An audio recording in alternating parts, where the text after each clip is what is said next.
Bagong unlimited samgyupsal na may kasamang buffet at maraming side dishes na may malawak ding parkingan ng mga motor. Dito lang yan sa may San Vicente Street, Camarin, Caloocan City. Bago nga lang dumating ng St. Vincent College. At kung malapit ka nga lang sa may Kiko Camarin nakatira, ay hindi ka na mahihirapan hanapin itong Medem Samgyupsal. Dahil napakalapit lang ng store nila dito. At bubungad agad sa'yo ang napakalaki nilang space. Maganda at maaliwalas din ang kanilang store. At ang nakakatuwa ay open area sila kaya hindi masyadong mainit kapag magluluto kayo. At ang simula nga pala ng open hours nila ay 10 AM to 11 PM. At syempre, pag ganitong mga unlimited, ay bawal ang mag-leftover. Dahil may charge ito kapag hindi nyo naubos. At para naman sa kanilang menu, ay makikita mo agad ito pagpasok mo ng kanilang store bandang kanan. At ang pinaka-affordable nga nila ay ang kanilang only 199 per packs. At para naman sa mga mahilig mag-shabu-shabu, ay may additional nga pala silang 70 pesos per packs. And for only 199 pesos, ay may kasama na siyang buffet at maraming side dishes na patok sa pangmasa.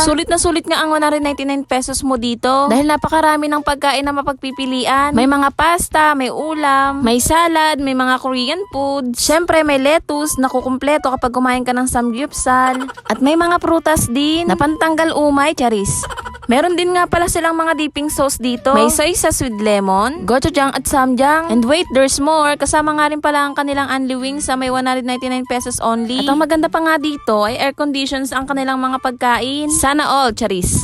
Bali, self-service nga pala sila dito kaya kayo ang kukuha ng mga pagkain nyo. Pero yung kanilang mga pork at kimchi ay isi-serve na lang ng kanilang mga staff sa inyo. Pagkatapos nga pala namin kumuha ng aming mga pagkain, ay ayan na nga pala lahat ang mga nakuha namin. Kaya naman kumain na nga kami at in-enjoy namin ang kanilang mga pagkain. At wala nga akong masabi dahil napakasarap nga talaga ng lahat ng mga pagkain nila. At yung mga pork nga nila ay maninipis kaya madali lang din maluto.